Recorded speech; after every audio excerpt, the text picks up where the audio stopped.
guys. So I got a request about a week or two ago to do a video about eating paleo when you're out and about and not necessarily at home.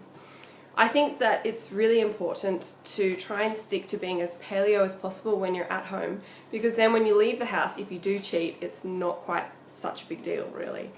There is a common methodology employed by a lot of paleo people called the 80-20 rule, and that is that you eat 80% paleo food and then 20% is cheat meals.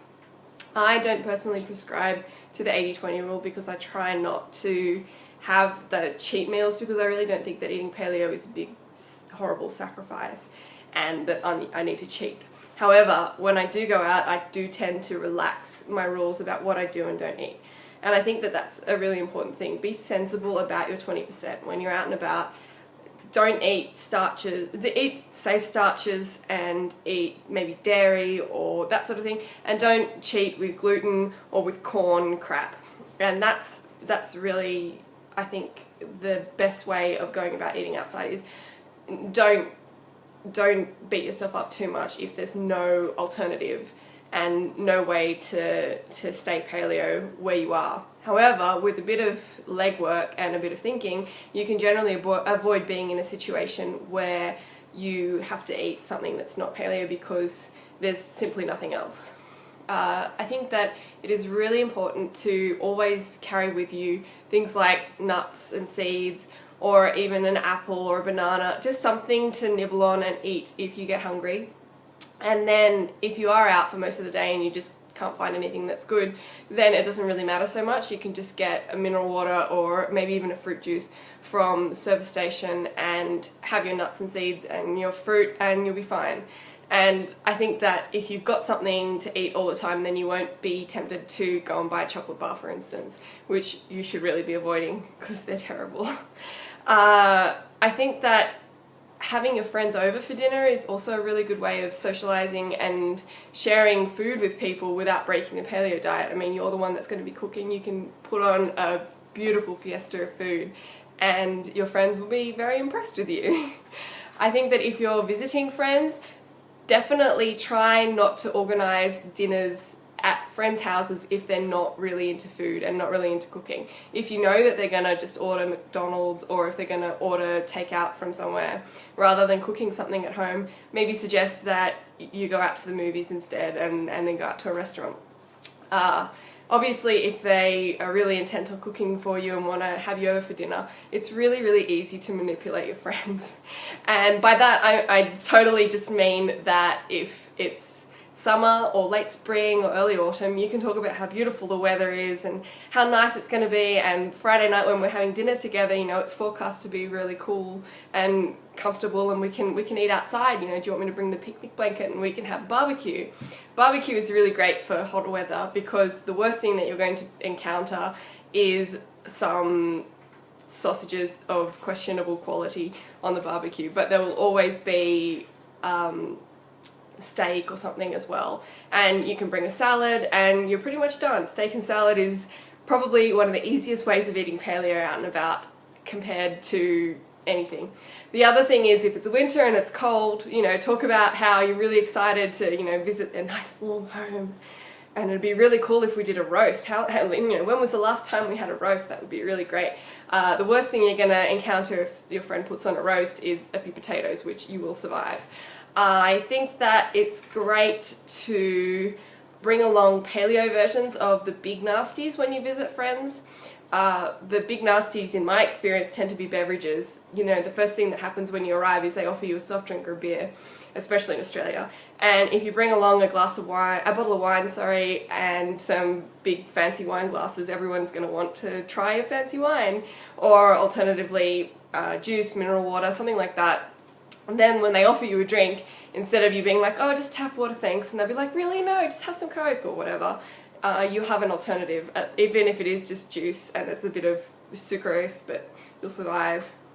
The other big nasty is chips and dips, or as my mother likes to call them, nibblies, at the beginning of when you visit friends. So when they put out that platter and it's got the crackers in the middle and then it's got dips and that sort of thing, there are a whole host of gluten-free dip recipes that you can make yourself.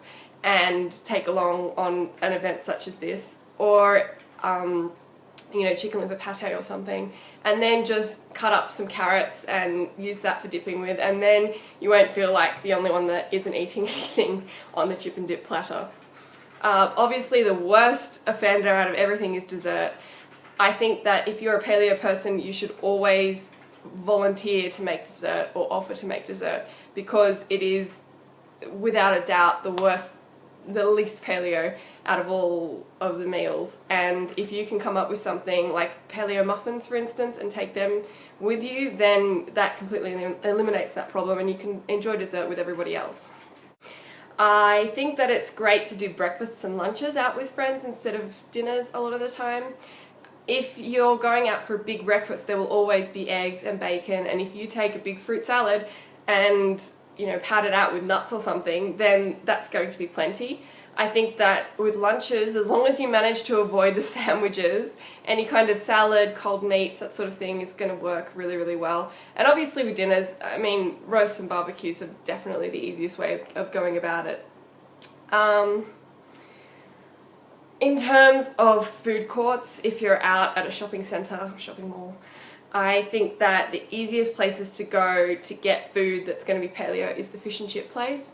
Just the big thing that you have to make sure doesn't happen is that you don't get a crumbed fish. So ask for fish fillet and no crumbs on it, and then get a salad, and then that's done really. A fish and a salad is a really, really healthy lunch, and you can always get it at a fish and chip place in a food court. Similarly, if there's a carvery at your food court, then that's really easy to get roast vegetables and then roast meat as well, and just ask for no bread roll. Salad bars are really good as well, because most salads are moderately paleo. However, please watch out for chickpeas. There are so many salad bars now, and croutons as well. There are so many salad bars that will make a perfectly paleo meal and then spoil it with chickpeas, and nobody likes chickpeas. So make sure that there's no hidden legumes, especially, are a big offender, and just go with the basic olive oil and lemon juice type salad dressing.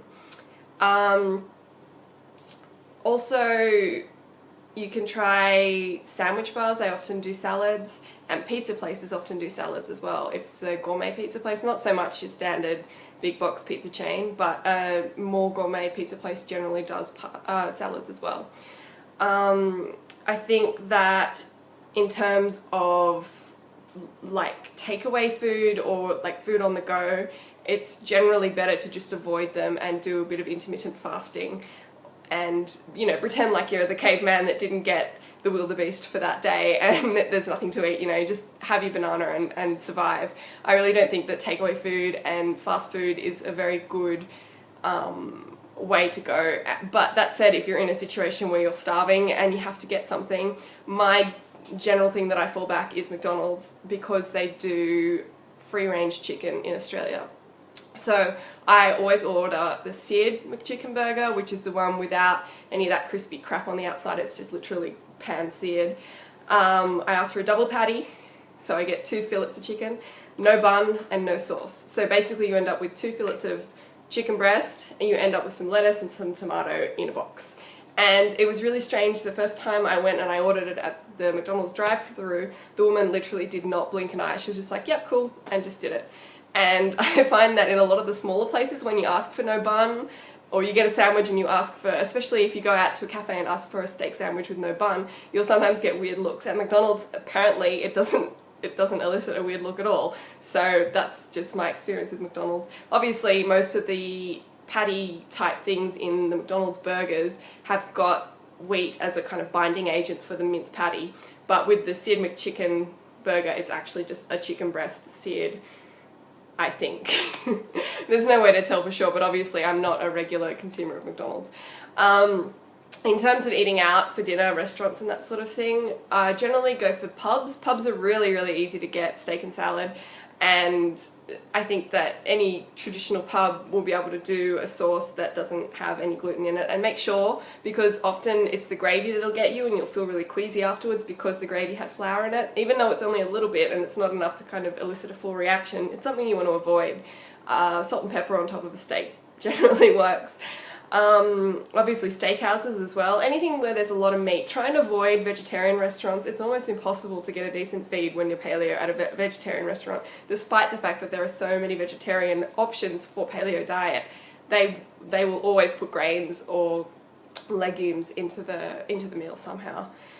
Cafes, obviously, because they do a lot of salads.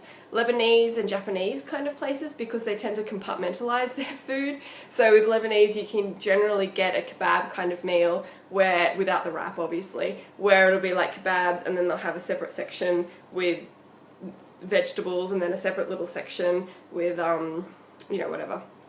And then there'll be beans and rice, and you can just avoid those pieces of the meal, or at least eat less of it. Whereas a lot of like traditional English or even Eastern European type of restaurants will kind of mix everything together in a great big stew and pour a whole lot of flour into it. And I think it's really, really difficult to eat a lot of Eastern European food because of that it's so flour heavy, unless you can get something that's mostly meat. Japanese is the same. They tend to compartmentalize their meals so that you will have like the fish here, and then the radishes here, and then the rice here, and then you can just avoid the ones that you don't want to eat. Obviously rice is one of those safe starches that if you're out and about, it's really, really easy to just get boiled white rice if you're happy to cheat and have a few more carbs than normal, but you don't want to overdo it. I think that basically the things that you have to watch out for when you're eating out is Mexican, because it's pretty much all beans wrapped in corn, and I've never seen a Mexican restaurant where I can just order off the menu. Watch out when you're ordering chicken and fish, because quite often if you get chicken strips or if you get a fish fillet, it'll be crumbed with breadcrumbs on the outside, and that's got gluten in it, so you want to avoid.